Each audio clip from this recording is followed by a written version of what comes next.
14 март президенти ҷумҳурии Тоҷикистон пешвои миллат муҳтарам Эмомалӣ Раҳмон дабири кулли созмони ҳамкории Шанхай Нурлан Ермекбаевро ба ҳузур пазируфтанд. Дар мулоқот ҳамкории бисёрҷонибаи давлатҳои аъзои созмони ҳамкории Шанхай баррасӣ шуд.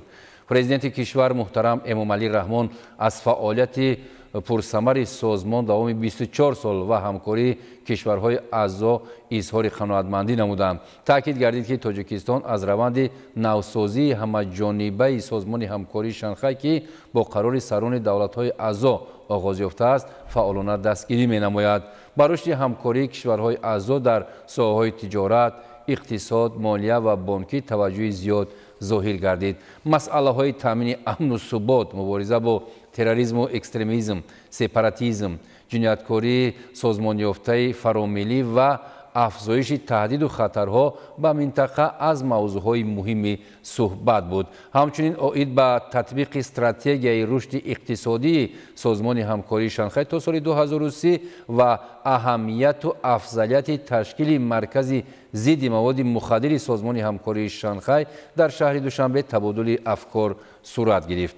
Пас аз мулоқот бо президенти ҷумҳурии Тоҷикистон пешвои миллат муҳтарам Эмомалӣ Раҳмон дабири кулли созмони ҳамкории Шанхай Нурлан Ермекбаев андешаҳояшро ба хабарнигарон чунин баён дошт. Сегодня был принят главой Республики Таджикистан, уважаемым президентом Таджикистана господином Эмомалӣ Раҳмоном. И в ходе нашей встречи я в первую очередь поздравил президента Таджикистана с очень важным событием не только для таджикско-кыргызских отношений, но и для всего региона Центральной Азии с подписанием договора о государственной границе между Республикой Таджикистан и Кыргызской республикой.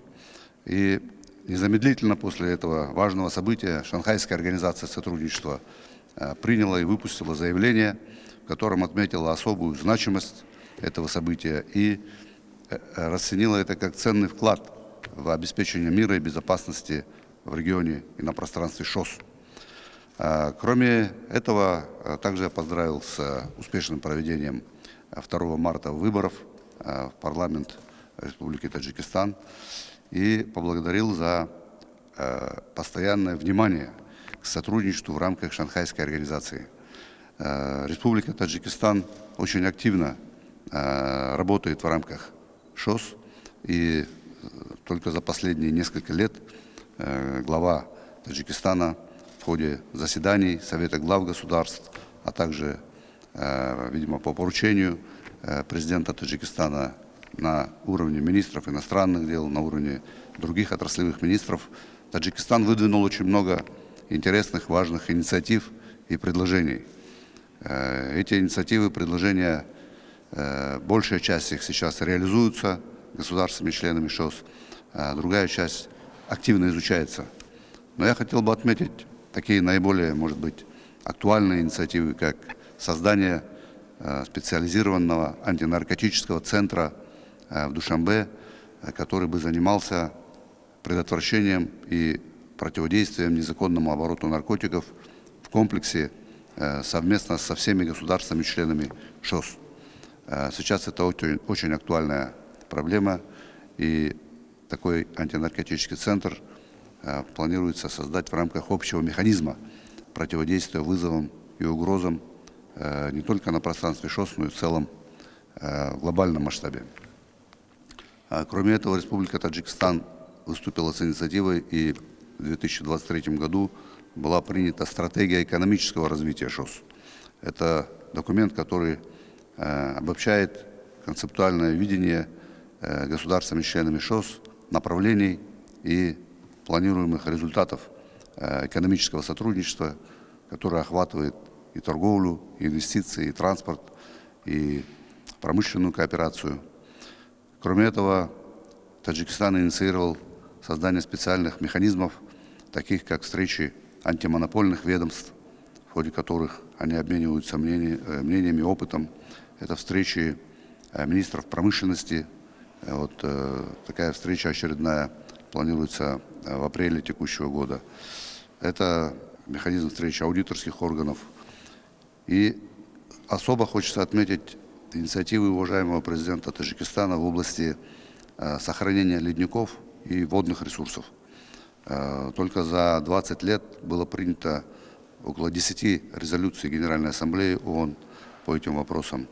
2025 год по инициативе Таджикистана объявлен Международным годом защиты ледников. 21 марта объявлен Генеральной Ассамблеей ООН как Международный день защиты ледников. Но кроме таких знаменательных дат и периодов проводится очень большой комплекс мероприятий. И вот эта тема защиты ледников, водных ресурсов, она как раз соответствует и теме текущего года в рамках ШОС, который эту тему предложила Китайская Народная Республика, которая сейчас является государством-председателем ШОС. Это тема устойчивого развития. И одним из важнейших факторов устойчивого развития как раз является обеспечение водой, защита ледников и сохранение экологии. Хочется в этой связи отметить, что на прошедшем заседании Совета глав государств ШОС в Астане в 2024 году главы государств приняли заявление о обеспечении питьевой воды и санитарии. Это также направлено на обеспечение устойчивого развития на пространстве ШОС.